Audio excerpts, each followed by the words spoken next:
Governor expected to make a visit to the Yakima Valley today. We're in this 2-week pause now. All counties are. Wherever we were, we still are. So we're in phase 3. Governor making a visit today. We were we are hoping to hear from Yakima County Commissioner Amanda McKinney this morning. She's requested some time with the governor, who yesterday signed legislation that pretty much approved a measure aimed at preventing tens of thousands of people a year from having their driver's licenses suspended for failure to pay fines. How do you feel about that? Anybody who's ever had to pay a fine in the past probably doesn't feel too good about it, right? Yeah.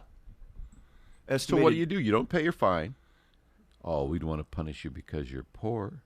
We can't put you in debtor prison, right? You're not going to be able to, until you pay your fine, you're going to stay in prison. Okay, well, that didn't work out, did it?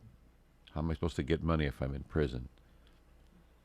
What, so we don't care whether you lose your license? Yes, an estimated 46,000 people have their licenses suspended annually because they don't pay court-imposed fines for non-criminal moving violations. Activists say that punishes people. So people's inaction punishes. So let's assume that there are like the state officials tell us that there are a lot of people who you could fine into you could fine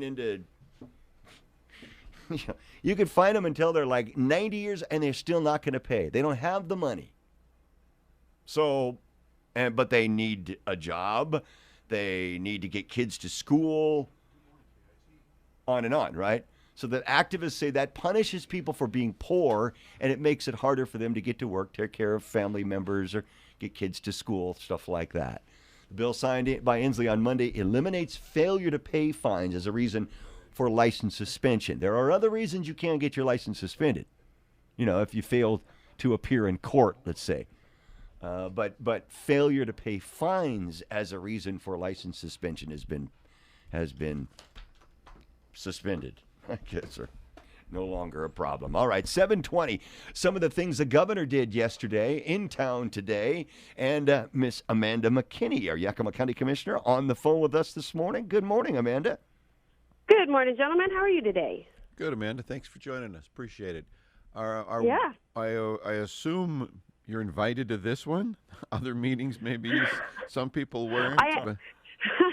I invited myself this time. All right. Well, that's good. I had actually found out, just so happened that Senator King mentioned to me that Governor Inslee was coming into town, and I said, well, that's interesting. I didn't know that. So I shot an email off to his office and said, I understand he's coming into town, and I've gone through all my emails, and I just can't find my invitation. And I just wonder, that might have been an oversight just because I know that you're so busy. But I would look forward to receiving that invitation to meet with him while he's here. And it took about 6 hours, and they emailed back and said, all right, we'll give you 15 minutes. All right. Way to go. Yeah. Don't take no for the answer. So, no. Well, I figured that, there's been an awful lot of talk for the last year of how much they work with local leaders. And I know that we've been, all of us across the state, very vocal that that's just not true. We have not been given the opportunity to have any two-way communication whatsoever.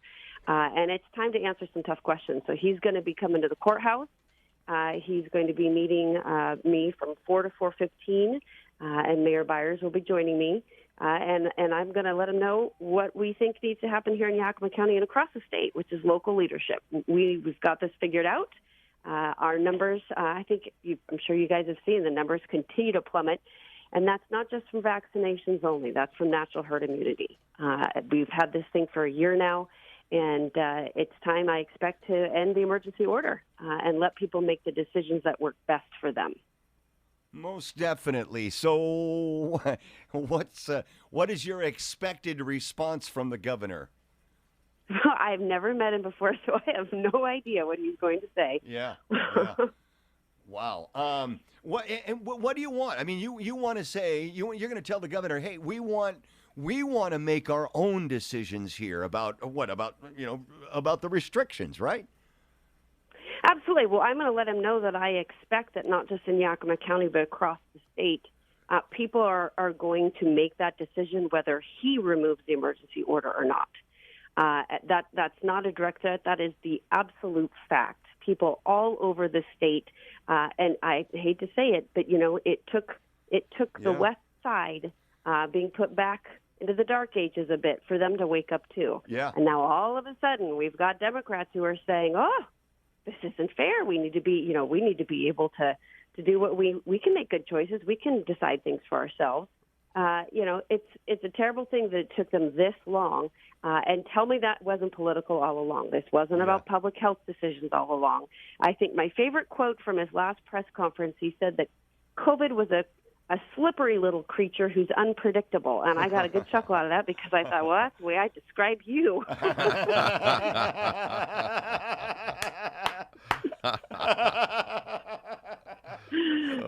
So some of the things that come out of his mouth. I also want you to know that I actually told him that I wanted to have media in the room this afternoon, and he declined. So what I would really love is, I know you guys have people calling in later this morning. Put it on Facebook. What are the things that you would like to have asked? Because he won't let me have media in the room, but I'll call in and tell you everything that happened afterwards, and I sure as heck I'm going to ask him some tough questions and let him know the way that we see it here in Yakima County. Good. Yeah, we'd have. Can we just expect a 7:15 phone call from you on Wednesday? Absolutely, yes, okay. Sir. Yeah, excellent. Okay, well, we'll do that with our listeners. I think our listeners, though, I think they think like you. I really do. I think they're just like, Amanda, just go in and fight for this valley, fight for our county, fight for our freedom, open our businesses. Hospitality Association saying they want the state open by June 15. We're the only state. We are the only state that doesn't have a plan to open up. Yeah, this is and this is not. I will tell you, we've got friends who've vaccinated. We have friends who aren't vaccinated. We have family members who've caught COVID, and people we know have actually unfortunately perished from COVID.